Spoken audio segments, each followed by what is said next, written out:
Yun ang basihan ng final peace agreement with the MILF.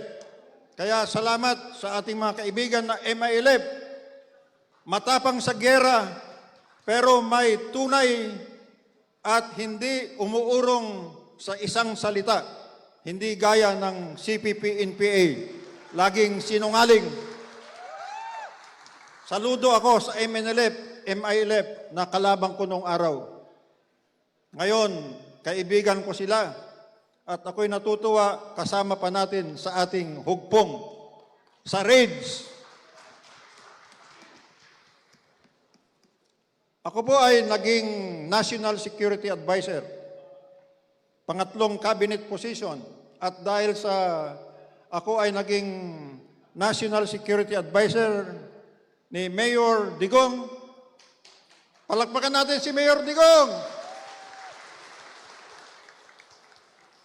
Alauna na, doon sa Netherlands, -7.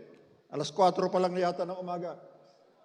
Pero, Mayor Digong, palakpakan natin para lagi siyang malakas.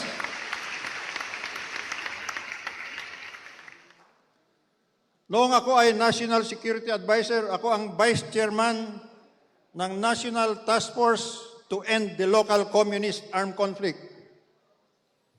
For the first time, nagawa yung gusto kong magawa noong Army Commander ako at Chief of Staff na naging whole of government, whole of nation approach with good governance.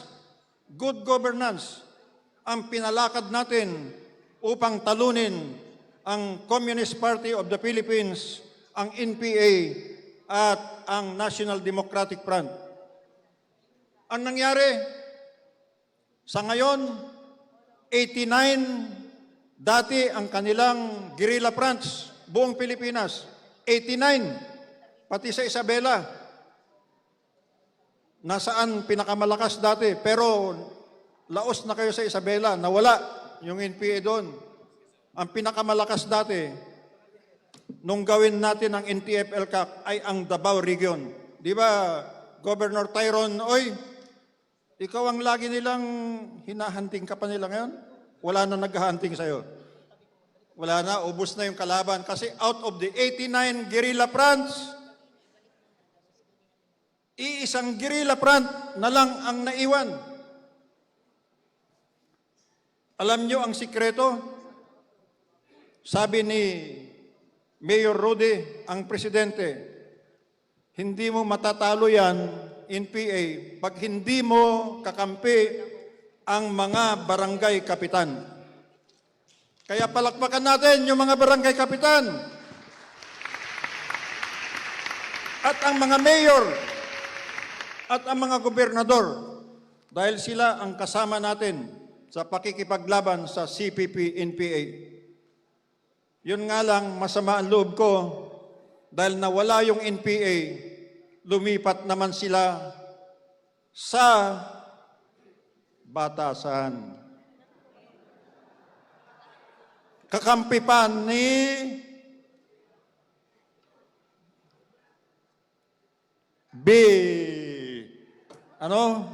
Tamba.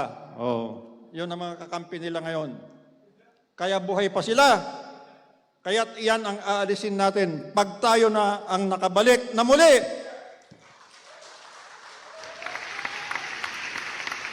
At sa katunayan, nasa power naman talaga ng Pilipino ang pagbabalik natin.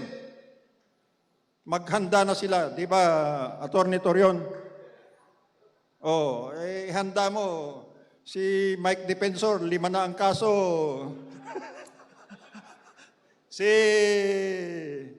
Pati si Senator Marcoleta, may kaso na rin. Kung ano-anong kaso ang ginagawa nila para lang maharas tayo. Pati si Bato, pinipilit, nakasuhan. Bato, alam ko kung nasaan ka. Hindi ko sasabihin. Baka sabihin nila, accomplice din ako, katulad ni Robin Padilla. Hindi bali, wala pa naman akong kaso. Di ba, advisor ko at saka si Congressman Secretary Mike. Marami ng kaso yan, kaya okay lang sa akin kung kakasuhan ako. Walang kaso yon. Basta ang importante sa akin, masabi ko, nakasama ako sa raids. Hindi lang bilang isang tao na retired officer. At dito ko sasabihin na among the parallel organizations of the Reform Alliance for Accountability, Good Governance and Ethics, may isang parallel organization na talagang lumalaki at lumalakas. Ito yung Retired Officers Alliance for Reform.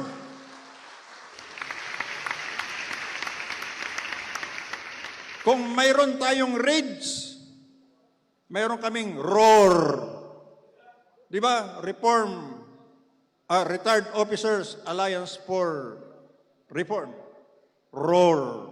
Oh. Sama kami sa inyo. Sama kami sa inyo.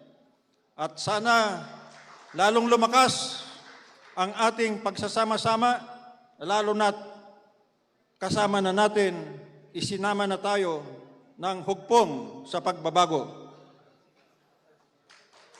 Daghang salamat kaninyong tanan. Maayong hapon. Daghang salamat, General Hermogenes Esperon Jr.